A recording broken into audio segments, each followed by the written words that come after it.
आज हम लोग सिविल सेवा के इस क्लास की शुरुआत कर रहे हैं। हमारा उद्देश्य है गांव के दूर दराज के वे छात्र या अभ्यर्थी जो सिविल सेवा में आने की इच्छा रखते हैं, कुछ हद तक प्रयास भी करते हैं, लेकिन उनके पास संसाधन, जानकारी और गाइडलाइंस नहीं पहुंच पाती है। वे लोग आर्थिक रूप से इतने सक्षम भी नहीं होते हैं कि स्वयं वे लोग किसी महानगर में दिल्ली, चेन्नई, हैदराबाद जैसे जगहों पे जाएं और कोचिंग संस्थान में अपना दाखिला लेकर सही ढंग से तैयारी कर सकें। हमारे इस क्लास का उद्देश्य यही है कि उन दूर दराज के छात्रों को, अभ्यर्थियों को वह सुविधा, जानकारी और मनोबल पहुंचाया जाए जिससे वे भी अपने जीवन में सिविल सेवा में आने के लिए एक प्रयास कर सकें और अपने सपने को साकार कर सकें। इस सिविल सेवा के क्लास में हम दो चीजों का अध्ययन करेंगे, एक विषय लोक प्रशासन और दूसरा सामान्य अध्ययन, जो कि सबके लिए आवश्यक है। आज हम इस क्लास की शुरुआत लोक प्रशासन विषय से करेंगे। लोक प्रशासन विषय की आज हम शुरुआत करेंगे। अब किसी भी विषय के अध्ययन की शुरुआत उस विषय के शाब्दिक अर्थ से की जाती है और यहां भी हम लोक प्रशासन विषय के अध्ययन की शुरुआत लोक प्रशासन विषय के शाब्दिक अर्थ से ही करेंगे। चलिए, लोक प्रशासन शब्द के शाब्दिक अर्थ को समझने के लिए यह आवश्यक है कि लोक और प्रशासन दोनों शब्दों के शाब्दिक अर्थ को अलग अलग समझा जाए। पहले हम लोक शब्द को लेते हैं। लोक शब्द का अंग्रेजी रूपांतरण है पब्लिक, और आप किसी भी शब्दकोश, डिक्शनरी को उठाएं और किसी भी डिक्शनरी को आप देखेंगे तो पब्लिक शब्द के दो अर्थ मिलेंगे, सरकार अर्थात गवर्नमेंट और दूसरा लोग अर्थात सिटीजन्स। अब लोक शब्द का अर्थ समझने के बाद हम प्रशासन शब्द पर आते हैं। प्रशासन शब्द का अंग्रेजी रूपांतरण है एडमिनिस्ट्रेशन, और यह एडमिनिस्ट्रेशन अंग्रेजी भाषा का एक नाउन है। अंग्रेजी भाषा का एक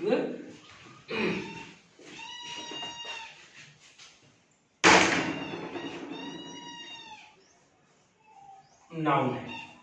यह नाउन अंग्रेजी भाषा के ही एक वर्ब एडमिनिस्टर से बना है, और जैसा हम सभी लोग जानते हैं कि अंग्रेजी भाषा के अधिकतर शब्दों की उत्पत्ति लैटिन भाषा से हुई है, तो इस एडमिनिस्टर शब्द की उत्पत्ति लैटिन भाषा के दो शब्द एड और मिनिस्ट्रियर से हुई है, और एड प्लस मिनिस्ट्रियर का अर्थ है टू सर्व और टू मैनेज, अर्थात सेवा करना या प्रबंधन करना। इस प्रकार हमने लोक शब्द का शाब्दिक अर्थ देख लिया, प्रशासन शब्द का शाब्दिक अर्थ देख लिया। अब हम लोक प्रशासन शब्द का शाब्दिक अर्थ को देखेंगे। लोक प्रशासन शब्द के शाब्दिक अर्थ को हम देखेंगे।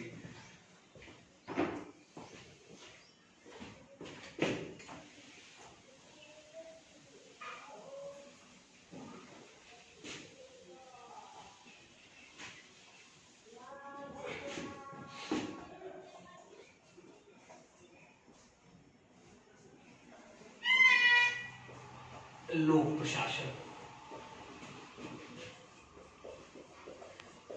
लोक प्लस प्रशासन। अभी हमने देखा लोक शब्द के दो अर्थ हैं, सरकार और लोक। हम पहले अर्थ को लेते हैं, लोक शब्द के पहले अर्थ को लेते हैं सरकार को। लोक शब्द का पहला अर्थ लिया सरकार, और प्रशासन शब्द का शाब्दिक अर्थ लिया सेवा करना या प्रबंधन करना। अब इन दोनों शब्दों को जब आप जोड़ देंगे तो लोक प्रशासन शब्द का शाब्दिक अर्थ होगा सरकार के द्वारा सेवा करना या प्रबंधन करना।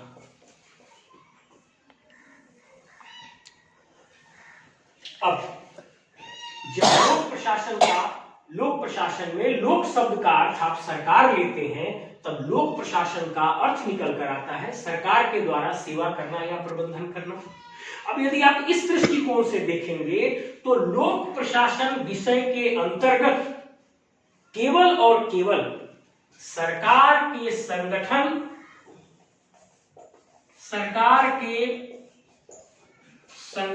और कार्यों का अध्ययन किया जाएगा। अर्थात लोक प्रशासन की सीमा, लोक प्रशासन का विस्तार सरकार के संगठनों के अध्ययन और सरकार के कार्यों के अध्ययन तक सीमित हो जाएगी।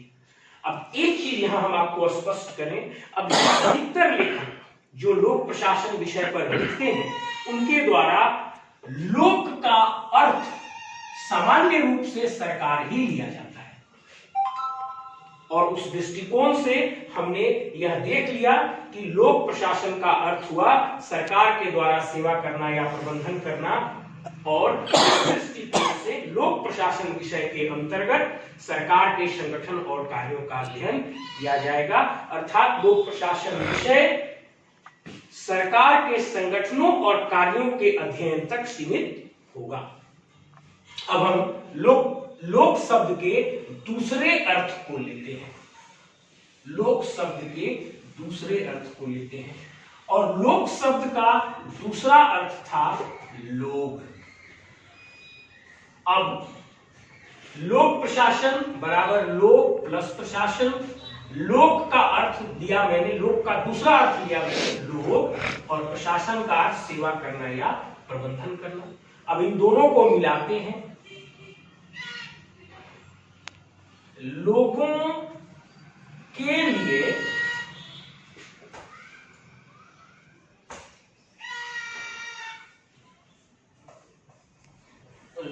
के लिए सेवा करना या प्रबंधन करना। अब आप ध्यान से देखिए, क्या लोगों के लिए आज केवल सरकार ही सेवा या प्रबंधन का कार्य करती है? हम कुछ उदाहरण लेते हैं। आप टेलीकॉम सेक्टर को देखिए, आप शिक्षा को देखिए, स्वास्थ्य को देखिए, ट्रांसपोर्टेशन को देखिए।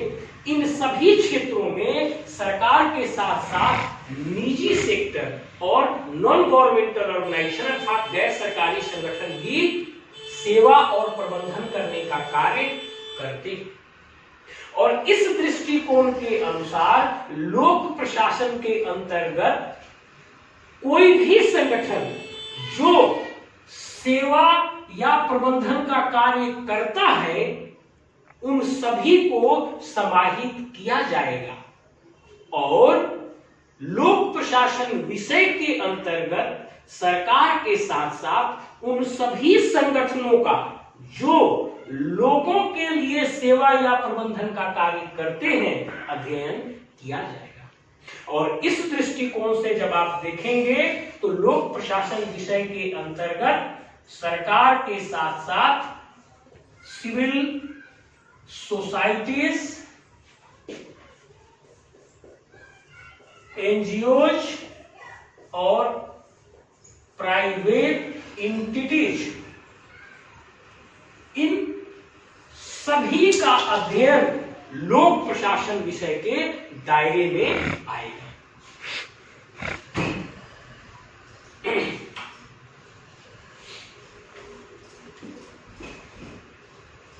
अब लोक प्रशासन शब्द के शाब्दिक अर्थ को समझने के बाद हम इस विषय पर विचार करेंगे कि आज के परिप्रेक्ष्य में लोक शब्द का अर्थ सरकार लिया जाए या लोग लिए जाए।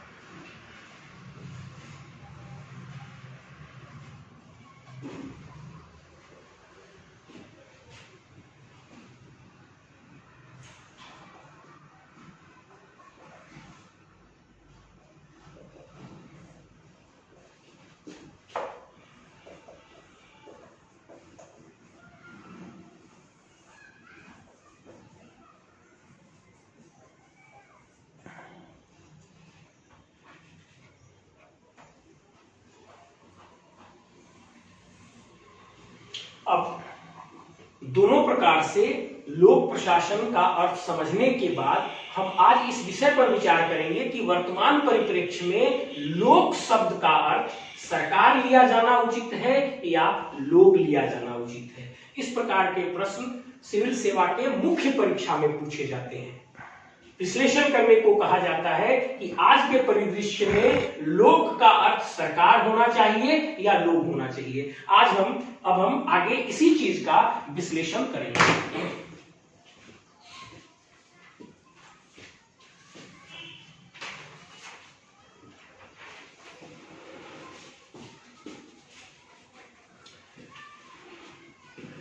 आज की परिस्थितियों में नए नए सिद्धांतों के आलोक में हम इस बिंदु का विश्लेषण करेंगे कि वर्तमान परिप्रेक्ष्य में लोक का अर्थ सरकार लिया जाना चाहिए या लोग लिया जाना चाहिए। हम सबसे पहले पहला सिद्धांत लेते हैं ट्रिपल ई का सिद्धांत, ई। इसका अर्थ होता है इफिशियंसी, इकोनॉमी एंड इफेक्टिवनेस। मतलब सरकार या प्रशासन का कार्य अधिक से अधिक इफिशिएंट, इकोनॉमिकल एंड इफेक्टिव होना चाहिए। मतलब प्रशासन के कार्य में इफेक्टिवनेस अर्थात प्रभावकारिता के साथ साथ मितव्ययिता भी होनी चाहिए और दक्षता भी होनी चाहिए। इफिशियंसी मतलब दक्षता, इकोनॉमी मतलब मितव्ययिता और इफेक्टिवनेस मतलब प्रभावशीलता। मतलब प्रशासन का कार्य प्रभावी होना चाहिए लेकिन दक्षता और मितव्ययिता के साथ। अब आप इस बात पर विचार करिए कि अकेले सरकार प्रशासन के कार्यों को क्या इकोनॉमिकल इफेक्टिवनेस के साथ, इकोनॉमी और इफेक्टिवनेस के साथ इफिशियंसी और इकोनॉमी के साथ इफेक्टिव बना सकती है। मैं पुनः इस पंक्ति को रिपीट करता हूं, आप इस बात पर विचार करिए। आज सरकार के ऊपर जितने कार्य हैं, क्या सरकार अकेले एक प्लेयर के रूप में प्रशासन के कार्यों को मितव्ययिता और दक्षता के साथ प्रभावी बना सकती है? अर्थात इकोनॉमी और इफेक्टिवनेस, इकोनॉमी और इफिशियंसी के साथ इफेक्टिव बना सकती है?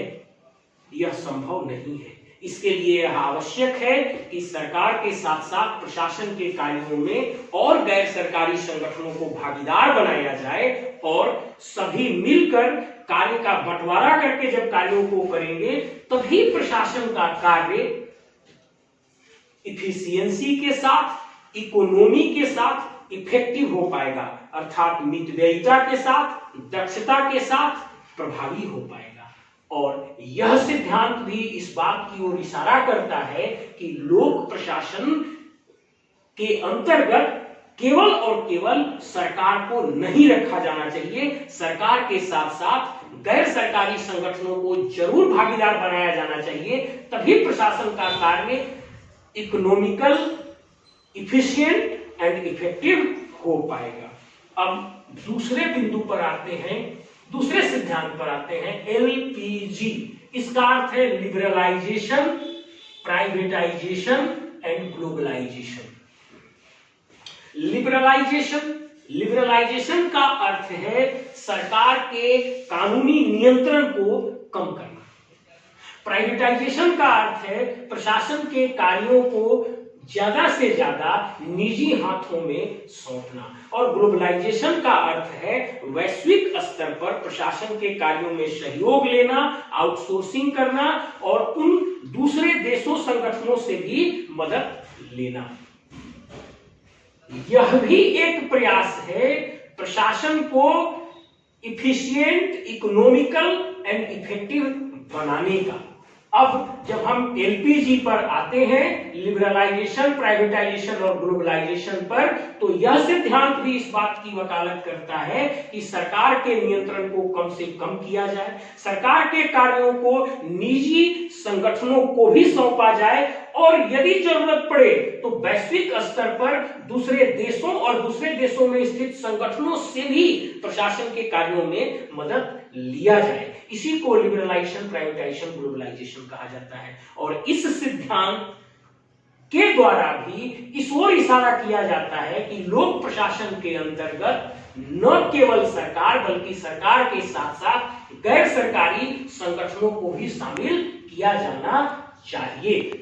अब तीसरा आते हैं प्रजातांत्रिक दबाव।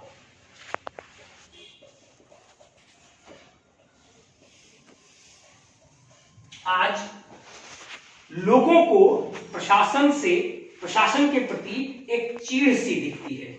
वे अधिक से अधिक कार्यालय में नहीं आना चाहते हैं। प्रशासन के लाल फीताशाही और तानाशाही की स्थिति से काफी ऊब चुके हैं। अभी यह प्रजातांत्रिक दबाव है कि लाल फीताशाही, नौकरशाही या प्रशासनिक संगठनों या अधिकारियों का प्रशासन पर से वर्चस्व को कम से कम किया जाए और प्रशासन में नागरिकों को भागीदार बनाया जाए। इस विषय में हम एक छोटा सा उदाहरण लेंगे। 1990 के दशक में 72वां और 73वां संविधान संशोधन हुआ और उससे पंचायती राज इंस्टीट्यूशंस लागू किए गए, पंचायत का चुनाव शुरू किया गया भारत देश में, या संवैधानिक दर्जा दिया गया, पंचायतों को एक संवैधानिक दर्जा दिया गया। यह क्या दिखलाता है? यह इसी बात को दिखलाता है कि प्रशासन के कार्यों में न केवल प्रशासनिक पदाधिकारी और नौकरशाह रहेंगे बल्कि जनता की भागीदारी अधिक से अधिक की जानी चाहिए। और यह भी इस ओर इशारा करता है कि सरकारी संगठन ही केवल नहीं बल्कि गैर सरकारी संगठनों को भी प्रशासन में शामिल किया जाना चाहिए। अब इसी से मिलता जुलता एक चीज है प्रजातांत्रिक सिद्धांत। प्रजातांत्रिक सिद्धांत हम यहां से लेते हैं। अभी हम प्रजातांत्रिक राज्य में रहते हैं, अर्थात प्रजा सर्वोच्च है। प्रजा वोट के माध्यम से सत्ता किसी पार्टी को सरकार के रूप में सौंपती है। इस सिद्धांत का एक अर्थ यह भी है कि प्रजा का नियंत्रण प्रशासन पर लगातार बना रहे। और प्रशासन पर प्रजा का नियंत्रण लगातार कैसे हो सकता है? जब तक वो प्रशासन में पूर्ण रूप से भागीदार नहीं हो। आप एक बहुत लेमन उदाहरण लीजिए। एक गाड़ी पर हमेशा नियंत्रण बनाए रखने के लिए चालक को अपनी सीट पर बैठकर गाड़ी के साथ ही भ्रमण करना पड़ता है, तभी वह अपने वाहन को, अपनी गाड़ी को नियंत्रित कर सकता है। उसी प्रकार से प्रजातांत्रिक सिद्धांत प्रशासन पर नियंत्रण की बात करता है और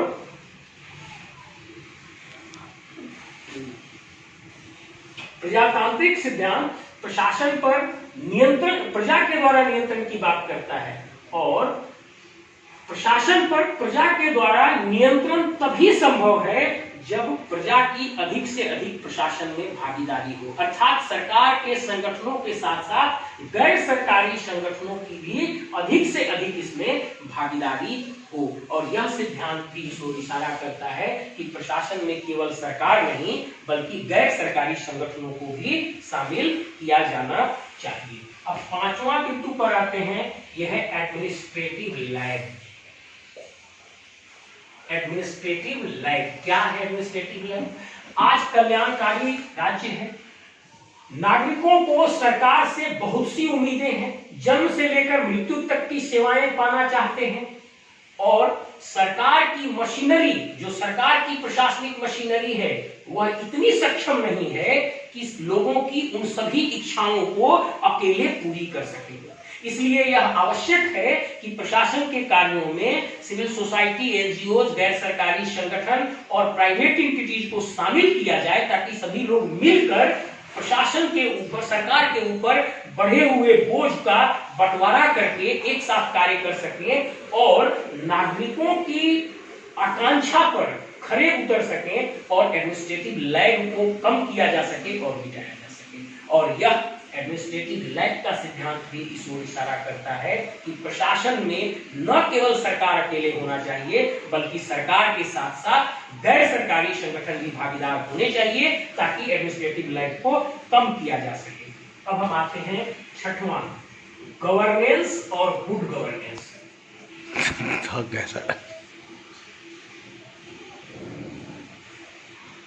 गवर्नेंस और गुड गवर्नेंस। गवर्नेंस और गुड गवर्नेंस से सीधे कार्य की बात करता है, गवर्न करने की बात करता है। कौन संगठन गवर्न कर रहा है इसकी बात ही नहीं करता। और आज लोक प्रशासन में गवर्नेंस और गुड गवर्नेंस के सिद्धांत का बोलबाला है, अर्थात who governs is not important, the government should be better, the governance should be better, इस बात पर फोकस है और इसी को गवर्नेंस और गुड गवर्नेंस का सिद्धांत कहा जाता है। अब गुड गवर्नेंस बनाने के लिए अर्थात प्रशासन के कार्यों को बेहतर बनाने के लिए प्रशासनिक प्लेयर्स को अधिक से अधिक लाना होगा, अर्थात सरकार के साथ गैर सरकारी संगठनों को भी प्रशासनिक प्लेयर के रूप में भागीदार बनाना पड़ेगा, तभी आप प्रशासन के कार्य पर फोकस कर पाएंगे और वो बेहतर से बेहतर हो पाएगा, गुड गवर्नेंस और राम राज्य का सिद्धांत लागू हो पाएगा। अब आता है सातवां, साम्यवादी देशों का विघटन। साम्यवादी देशों का विघटन। आप देखिए, द्वितीय विश्व युद्ध के बाद विश्व के देश दो गुटों में बंट गए, एक प्रजातांत्रिक और दूसरा साम्यवादी। प्रजातांत्रिक देशों का नेतृत्व अमेरिका कर रहा था और साम्यवादी देशों का नेतृत्व रूस कर रहा था।